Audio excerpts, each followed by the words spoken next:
Mambo vipi? This is Konde Boy Jeshi, the CEO of Konde Gang. Niko hapa kwa address hili jambo linalohusu mdogo wangu Chinga.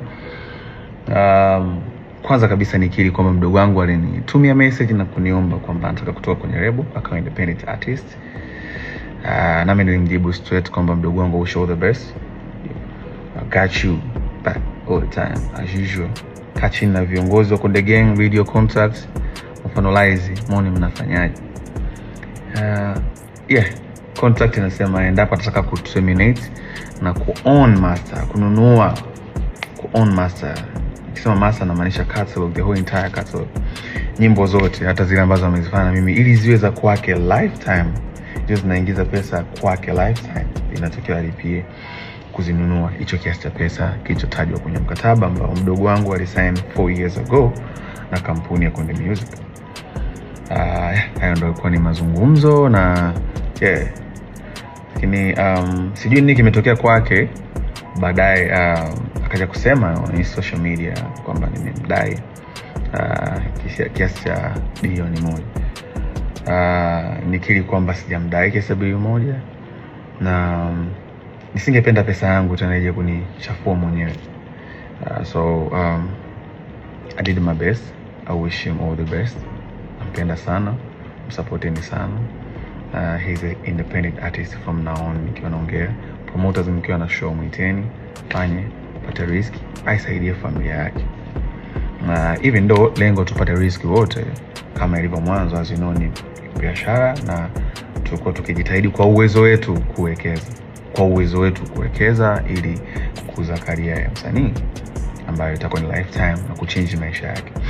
So far tumshukuru Mungu kwa support yetu, tumeweza kufanikisha kuwaletea superstars kadhaa ikiwemo Chinga, kina Angela, Kili Chidi, walikuwa kina Country Boy, na wao wote walivyoondoka hakuja kuwa na matatizo yote, na wote wana own master zao na for good and for peace.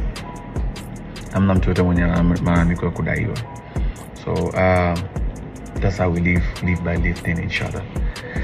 Lakini pia speaking of Basata, nilipata mwito na niliomba management yangu niwakilishe, nataka kujua issue ni nini, kwa sababu sikutegemea, na kwa sababu mazungumzo alizungumza naye na bwana Chinga, sikutegemea kama angeweza kufika Basata baada ya sana na usuluhisho. So niliomba management yangu niwakilishe, izungumze na viongozi wa Basata kuona wanapataje mwafaka, lakini waliniambia so far nisingeweza kuyashare sasa hivi. Na mimi sikuona haja ya kusuluhisha na mdogo wangu au msanii ambaye nimemtengeneza mimi mwenyewe. Sikuona hiyo haja ya kutengeneza kakia, sikuona hiyo haja ya kutengeneza sintofahamu na mitaharuka.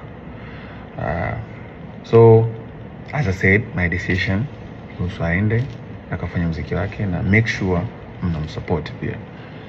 La mwisho kama sikosei, speaking na kauli yake ya kusema kwamba nilikuwa nimemuita chumbani, nilikuwa sijui nimeambia mtoe mama yake mzazi.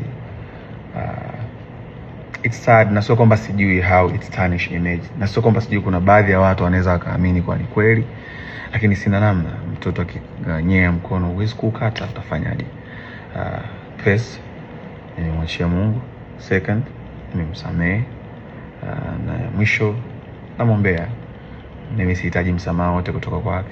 Akiona kuna tija sawa, akiona kama kuna haja ya kuomba msamaha watu walosikia maneno hayo ni sawa, lakini pia anastahili kuomba msamaha zaidi ni Mwenyezi Mungu. Kwa ikimpendeza basi kwa wakati wake inshallah aseme sana, aongee na Mungu wake kwa moyo wake wa dhati kabisa. Naamini itamuongezea baraka zaidi na atafika mbali zaidi. Kwa upande wangu mimi sina shida kabisa, na yeye ni my brother na si ataendelea kuwa my brother. Konde Gang nyumbani kwake because Konde Gang made him. Kwa hiyo wish him all the best. So kwa kusema hayo, nashukuru sana kwa kuendelea kuisupport Konde Gang. Nashukuru sana kwa kuendelea kutunga mkono siku zote. Kuna superstars kibao wanakuja.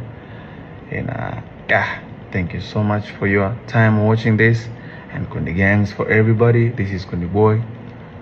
All love.